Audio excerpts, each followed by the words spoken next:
Nos encontramos en 1943, del 28 de octubre para ser exactos. Es una mañana soleada en la base naval de Filadelfia, y el ambiente es tenso. Llevan un año dedicándole 24 horas al día y millones de dólares a su proyecto. Y por si fuera poco, el gobierno norteamericano necesitaba algo que le diera una ventaja claro sobre los submarinos alemanes, que eran el terror de los barcos. Por lo que si no lograban, cuando menos, un avance visible para los altos mandos de la marina, todos los ahí presentes podían ir despidiéndose de su empleo en las Fuerzas Armadas de una de las naciones más poderosas del mundo. Aquel barco, con capacidad para 200 personas, lucía extraño. El casco estaba rodeado de varios cientos de metros de cable eléctrico, si no es que de varios cientos de kilómetros. Dentro, en la parte central del casco, adelante de las hélices, estaban conectados varios generadores eléctricos de alta potencia que le daban a la nave 50 toneladas extra de peso y la necesidad de varios miles de galones más de combustible para poder alimentarlos. Si todo salía bien, Estados Unidos tendría el primer barco capaz de eludir cualquier tipo de radar en la Tierra, el arma definitiva. Bienvenidos a la historia del Proyecto Filadelfia. Pero antes de comenzar, por favor, no olvides suscribirte y dar me gusta al video. Eso nos ayuda bastante. Ahora sí, sin más dilación, reanudamos con nuestra historia. Lo que te acabo de narrar hace un momento es parte de la primera prueba que llevaron a cabo en el Proyecto Filadelfia. Verás, por aquella época, el pintor austriaco ya estaba haciendo de las suyas, y Estados Unidos sabía que solo era cuestión de tiempo antes de que tuviesen que entrarle a los madrazos contra la nación alemana. Pero también sabían que esta nación contaba con submarinos, radares y en general una excelente armada. Entonces, ¿cómo podrían llevar ellos sus tropas a tierra sin que terminaran bajo el mar antes de poder siquiera dar algunos disparos? Necesitaban un arma definitiva, algo que los hiciera retroceder. Y la respuesta a las plegarias llegaría, o al menos eso pensaron, cuando se presentó ante ellos el Dr. Franklin Reno. Verás, él mostró su idea a la que llamó el Proyecto Arcoíris, que se supone estaba basado en los principios de la teoría de la relatividad, y se trataba de hacer los barcos tanto de guerra como de carga invisibles ante los radares. Y debo remarcar esto, invisibles únicamente ante los radares. Él resumiéndolo de forma sencilla, porque no entendí la mayoría de lo que tuve que leer, tenían que envolver a las naves en un gran anillo electromagnético, que haría de escudo contra los radares. De esa forma, podrían colar barcos sin importar el tamaño en las costas que fuesen necesarias. Así que, si no había ojos humanos enemigos alrededor, podrían descargar hombres, tanques, armas, comida, lo que fuese. Esto obviamente emocionó a los políticos que, bueno, no se caracterizan por entender la ciencia. Así que firmaron un jugoso cheque que pagarían los contribuyentes y dieron autorización para que ingenieros, técnicos, obreros y demás proveedores accedieran a las instalaciones navales de Filadelfia. Estos, a su vez, subcontrataron a otra empresa para que instalara los enormes generadores que requería el SS Ehrlich, que no lo mencioné, pero ese era el nombre del barco. Sí, volvamos. No le dijeron a los subcontratados para qué eran los generadores, pero ellos suponían, según cuenta la leyenda, que serían para dar apoyo a un gran campamento militar o algo así. Cuando terminaron estos ajustes, tocó el turno de los técnicos de aquel científico loco, quienes instalarían una gran cantidad de cableado eléctrico alrededor del casco con la intención de crear el dichoso anillo y el equipo electrónico para regular a este anillo electromagnético, tarea que les costó un par de meses en los que se dividieron el trabajo en 3 turnos, y donde los días de descanso fueron rolados. Sin embargo, al menos en teoría, podían mostrar avances lo suficientemente rápido como para que los peces gordos de la Casa Blanca pudiesen ver un pequeño espectáculo privado. Y llega el primer experimento.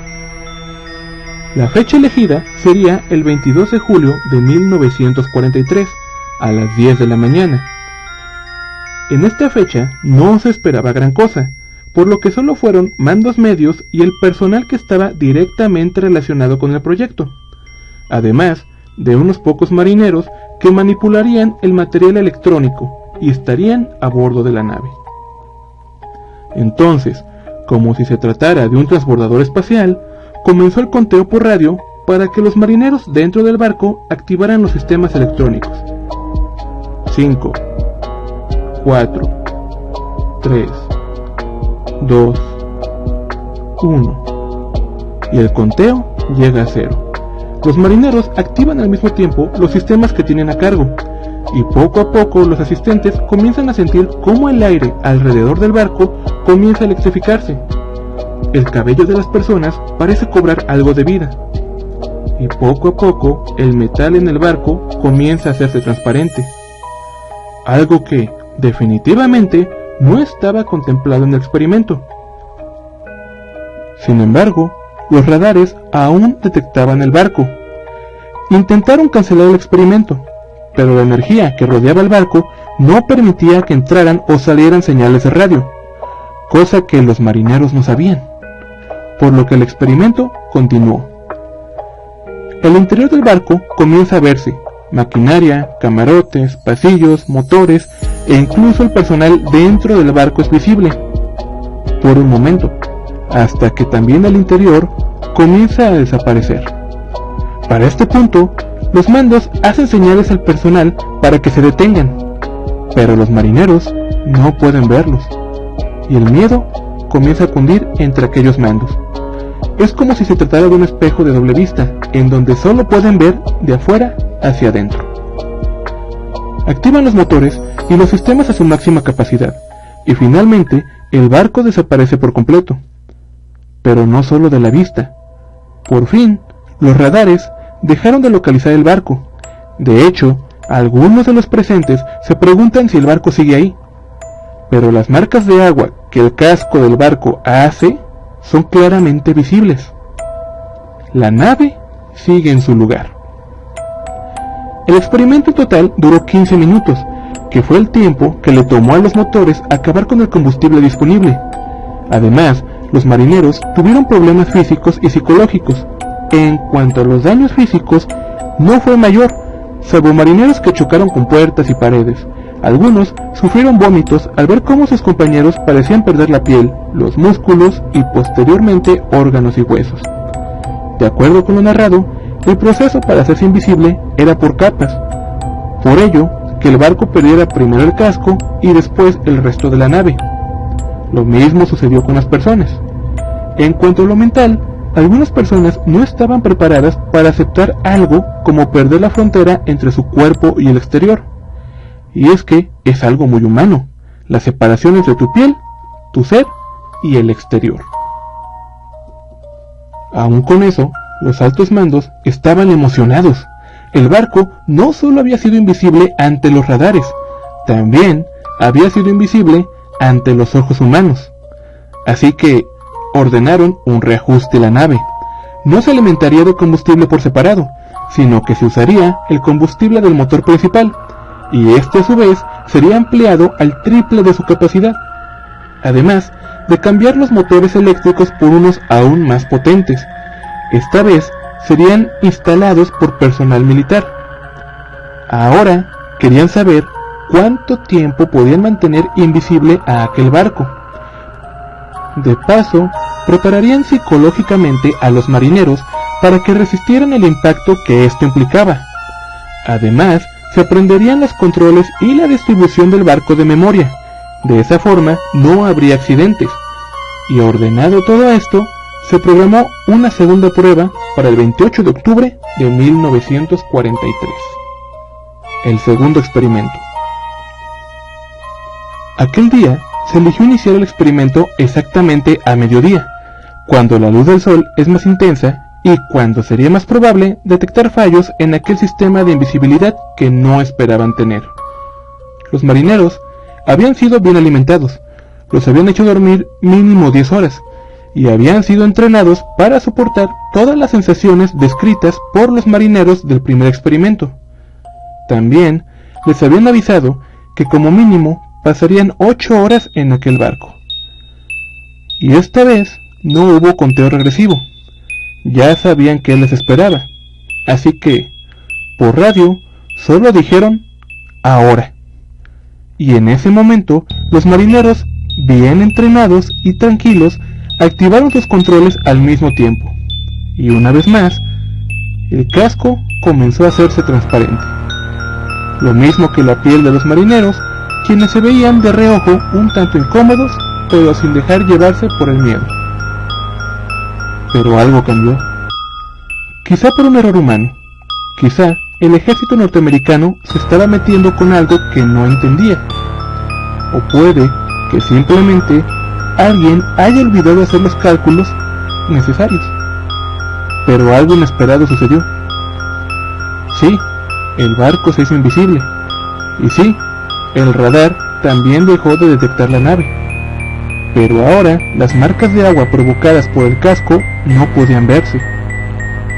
Los mandos se acercaron a la orilla del puerto, miraban el agua y no encontraban las pequeñas olas golpeando el casco. Uno incluso intentó tocar el casco, pero no había nada. Otro, un poco desesperado por la intriga, arrojó una roca contra el casco, pero este no rebotó contra nada. El barco no estaba. Y aquí comienza una serie de hechos bastante extraños. Para empezar, el barco terminó a casi 600 kilómetros de distancia del lugar donde se llevó a cabo el experimento, en Virginia. Pero no solo eso. El experimento inició a las 12 del mediodía, como ya mencioné, y el barco se hizo invisible a las 12:05. Pero cuando apareció en Virginia, eran las 11:50 de la mañana. Es decir, el barco retrocedió 15 minutos. ¿Cómo es esto posible? En segundo lugar, y quizá lo más tétrico de todo, es que el personal del barco fue totalmente deformado. Algunos terminaron con sus extremidades en lugares totalmente al azar, lo mismo que los órganos. Otros parecían haber sido cortados en partes y regados por todo el barco. Y los más desafortunados terminaron fundidos con el casco y las paredes de la nave.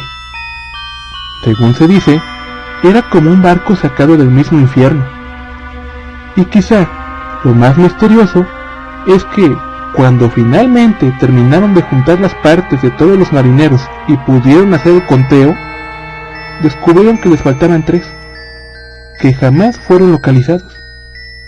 Buscaron en los alrededores, con lanchas y buzos, pero no lograron localizarlos.